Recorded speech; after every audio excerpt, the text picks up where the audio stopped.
After studying religion this semester, there's a few questions that have kind of been running through my mind. First, is there really one true way to define the concepts of sacred time and space? And secondly, how do you distinguish the differences between them within different religions, groups of people, and what really constitutes sacred time and space? How do you know if something is sacred and a place is sacred? Now, through Iliad's studies, it's shown that he focuses a lot on man's understanding of the world, their meaning for existence and purpose, as well as the concepts of sacred time and space in relation to human experience and practice. Now, Christine Barth wrote a journal called In Illo Tempore at the Center of the World, Iliad and the Religious Studies, Concepts of Sacred Time and Space. Now, through her studies, she has found that Iliad has two ways of thinking about time and space, archaic and modern. Now, in simpler terms, that means modern being more recent times, while archaic is referring to old-fashioned ways of thinking.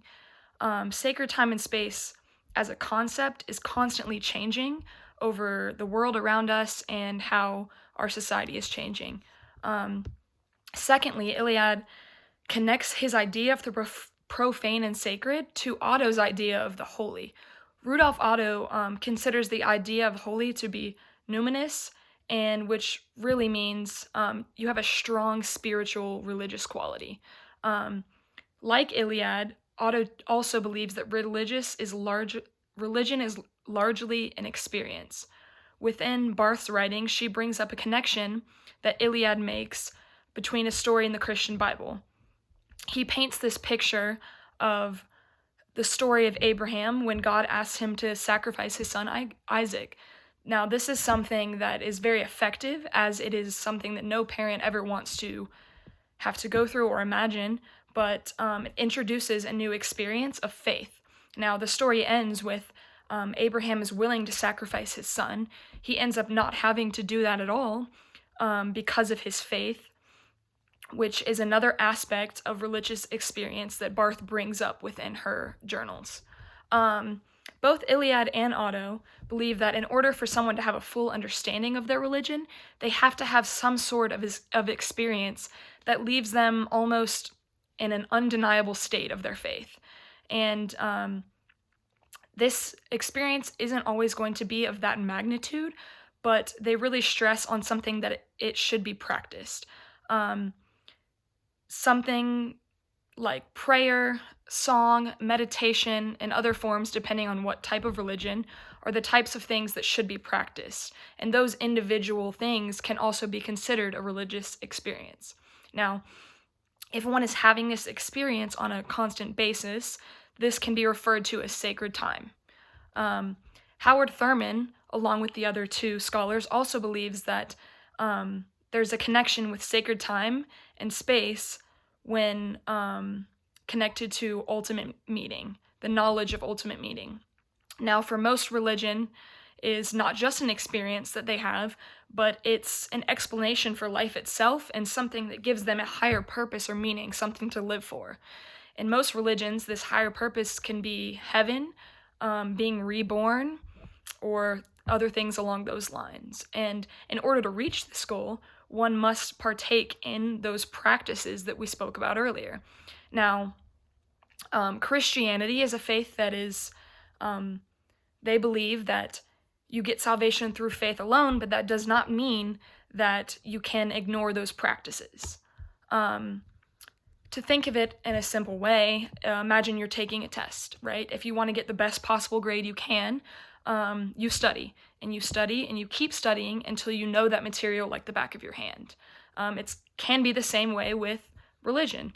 You practice it, you read the scriptures, you go to church, and it becomes a part of your lifestyle and the way that you live. There's other religions that do things differently. For instance, Michael Sells wrote in Approaching the Quran, in Islam, it is very important for them to know scriptures by heart. He alludes in part of his writing in that book that a messenger of God reciting pages that are pure of scripture and that are sure, that is the perfect form of where an Islam should be in their faith. As for Judaism, in one of their writings, the Pirkei Avot, it states that the more flesh, the more works. The more property, the more anxiety. The more woman, the more witchcraft.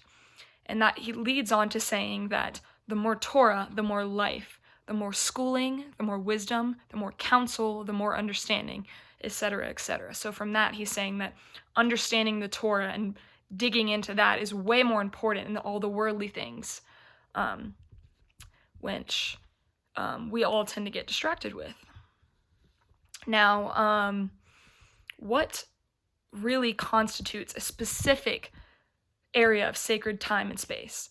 Most people will argue one way or the other, no matter what anybody says.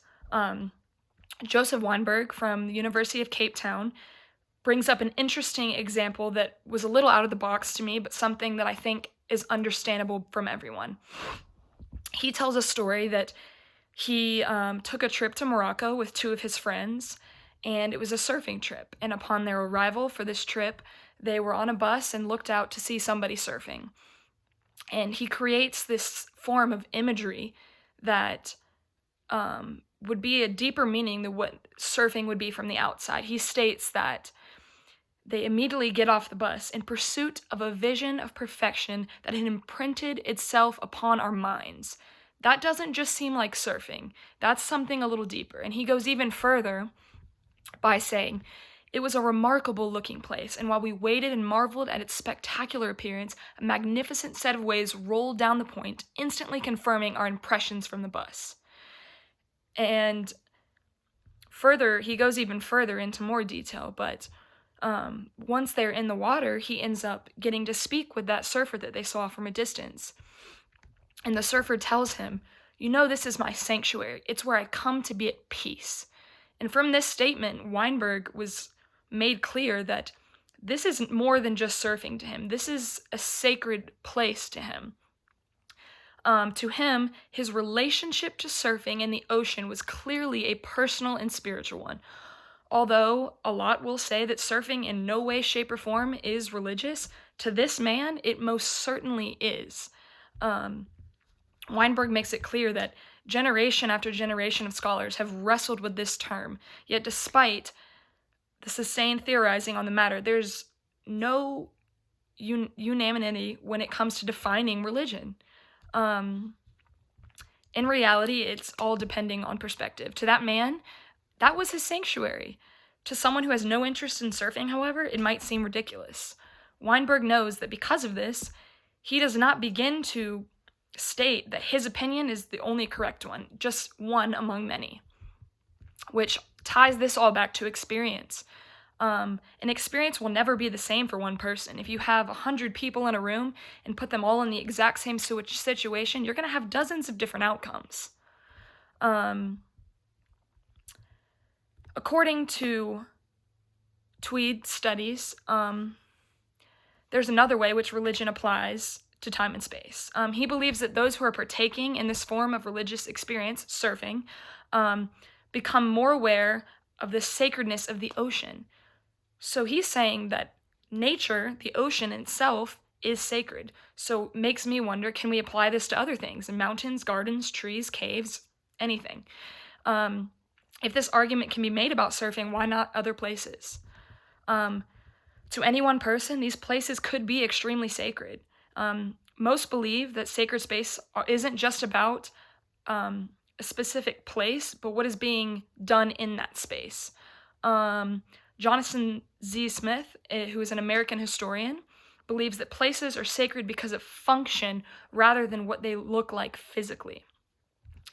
So altogether, there are a variety of different types of sacred space, and one can implement their religion in. But according to scholars such as Eliad Thurman Otto, it seems that experience is what matters.